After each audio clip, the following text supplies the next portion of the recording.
Guys, saya kalau naik pesawat kebiasaannya harus punya permen karet. Kalau enggak, telinga saya bakalan sakit habis naik pesawat.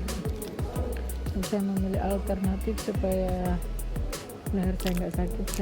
Maksudnya leher saya nggak berdahak. Saya memilih Happyden supaya segar. Nggak permen karet biasa.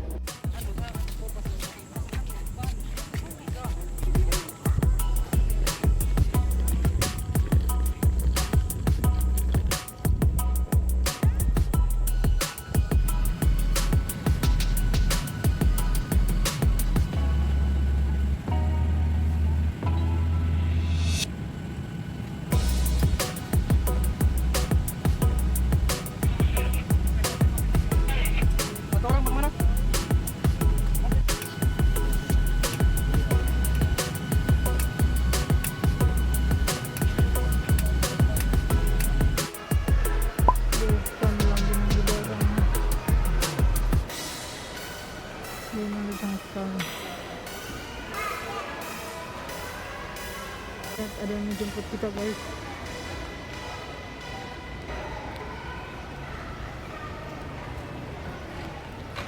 Tinggal aja di